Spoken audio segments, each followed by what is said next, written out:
அறிவியல் இணைந்த அனைவருக்கும் வணக்கம். நாம இன்னைக்கு பார்க்க போற டாபிக் என்ன அப்படின்னா motion of a connected block over a pulley. அதாவது அதுல இருக்கக்கூடிய செகண்ட் கண்டிஷன் பத்தி தான் பார்க்க போறோம். வாங்க வீடியோக்குள்ள போறோம். ப்ரீவியஸ் வீடியோ பார்த்த மாதிரி தான் அதுக்கு இருக்க என்ன டிஃபரன்ஸ் அப்படின்னா அந்த மாஸ் ஒரு சைடு இருக்கு, இன்னொரு சைடு ரெண்டு மாஸ் கொடுத்து வச்சிருக்காங்க. ஓகேங்களா? நான் என்ன ப்ரீவியஸ் வீடியோவை பார்க்கல அப்படின்னா அந்த வீடியோக்கான லிங்க் டிஸ்கிரிப்ஷன்ல இருக்கு, அதை கிளிக் பண்ணி அதை பார்த்துட்டு இதை பாருங்க, உங்களுக்கு இன்னும் நல்லா தெளிவா புரியும். ஓகே, இந்த இதுல என்ன ஒரு விஷயம் செஞ்சுனா m1 ஆக்சுவலா இந்த சைடு இருக்குது, m2 ஓட கீழ m3 இன்னொரு மாஸ் இருக்கக்கூடிய இன்னொரு ஆப்ஜெக்ட்டை தொங்க விட்டுருக்காங்க. ஓகேங்களா? சோ இப்போ இதுக்கு ஃப்ரீ பாடி டயகிராத்துக்கு போடலாம். ஓகே, இப்போ m1 அப்படிங்கும்போது இந்த பக்கம் ஒரு டென்ஷன் இருக்கு, பட் அது தொங்கிட்டு இருக்கறனால m1g அதாவது மாஸோட கிராவிட்டி ஆக்ட் ஆகி இன்னொரு ஃபோர்ஸ் ரெசிஸ்டன்ஸ் பண்ணிட்டு இருக்கு. அப்ப m1a is equal to t1 minus m1 into g. ஓகேங்களா? அதாவது ஃபோர்ஸ் எதுக்கு ஈக்குவலா இருக்குன்னா t1 minus m1 into g, அதாவது அதுக்கு ஈக்குவலா இருக்கும். இப்போ m2 பார்க்கலாம். m2 பார்க்கும்போது இந்த இடத்துல ஒரு சின்ன சேஞ்ச். as usual t1 இருக்கு, t1 ஓட m2a ஆக்ஸலரேஷன் இதாயிட்டு இருக்கு. அதே மாதிரி m2g plus t2. ஓகேங்களா? t2 அப்படினா இங்கக்கான ஃபோர்ஸ் இந்த சைடு பாசிட்டிவ் சைடுல இருக்கறனால சோ இந்த பக்கம் plus t2, இந்த பக்கம் ரெசிஸ்டன்ஸ் பண்றனால minus t1. ஓகேங்களா? இப்போ m3 as usual m3 க்கு m3g, அதாவது இதுல வேற எந்த ஃபோர்ஸ் ஆக்ட் ஆகல, அந்த t2 தவிர வேற எந்த ஃபோர்ஸ் ஆக்ட் ஆகல.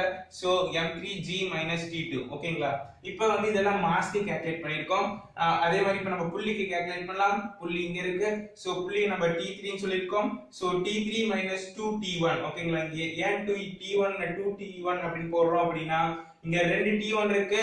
சோ அதனால 2t1. So t3 minus 2t1. Okay, நம்ம இப்போ t3 கால்குலேட் பண்ணலாம். So t3 is equal to 2t1. எங்க 2t1 ரெண்டு side tension. So 2t1 is equal to t3 அப்படினு நம்ம ஈக்குவேஷன் ஃபார்ம் பண்ணிட்டோம். ஓகே, ஈக்குவேஷன் ஃபார்ம் பண்ணிட்டோம். இப்போ எப்படி நம்ம இந்த t1 t2 t3 கண்டுபிடிக்கிறதுன்னு பார்க்கலாம். First t1 is equal to 2m1 into m2 plus m3 divided by number of masses by into g. இங்க ஏன் previous வீடியோல நம்ம என்ன பார்த்திருப்போம் அப்படினா mass அதாவது m1 into m2 divided by number of masses அப்படினா போட்டுருப்போம். இங்க நம்பர் இந்த m2 அதாவது மாஸ் அதிகமா இருக்குறதுல ஒரு சைடுல இருக்கறனால இதோட ரெண்டு மாஸ் ஆட் பண்ணி இதால மல்டிபிள் பண்ணி டிவைடட் பை நம்பர் ஆஃப் மாஸஸ் பண்ணிட்டேனா நமக்கு t1 கிடைச்சிரும். as usual அதே மாதிரி தான் t2ங்கிறது 2m1 into m3 divided by number of masses into g. இங்க ஏன் எல்லாத்துக்கும் g ன்னு வருது அப்படினா கிராவிட்டிங்கிறது எல்லா ஆப்ஜெக்ட் மேலயும் கான்ஸ்டன்ட்டா வரவிட்டு இருக்கு. சோ அதனால g ய காமனா எடுத்து வச்சிட்டு மல்டிபிள் பண்ணிக்கிறோம். சோ அதனால 2 into m1 into m3 divided by number of masses. இங்க ஏன் t2 அப்படினா t2 இதுக்குள்ள தான் ஆக்ட் ஆகுது, அதனால m1 into m3 மட்டும் பண்ணா போதும். அதே மாதிரி t3 is equal to 4 into m1 into m2 plus m3. இங்க t3 இங்க இருக்குது, இங்க தான் ஆக்ட் ஆகுது. சோ அதனால m1 அதே மாதிரி மல்டிபிள் பண்றதுக்கு இன்னொரு சைடு இருக்கிற எல்லா மாஸஸையும் ஆட் பண்றோம். சோ இன்னொரு சைடு காமனா இருக்கக்கூடிய மாஸஸ் ஆட் பண்ணி வச்சிட்டு m1 ஆல மல்டிபிள் பண்ணி divided by number of masses calculate பண்ணிக்கலாம். ஓகேங்களா? இப்போ நம்ம ஆக்ஸலரேஷனை கண்டுபிடிக்கலாம்.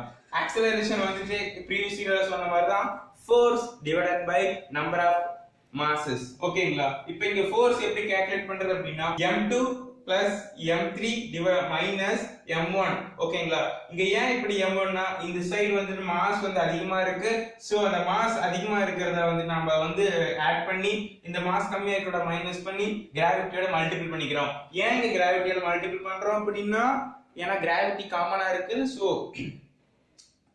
அதனால நம்ம மல்டிபிள் பண்ணிக்கிறோம் divided by number of masses. ஓகேங்களா? நாம நாளைக்கு வீடியோல இன்னொரு கண்டிஷன் பத்தி பார்க்கலாம். Thank you.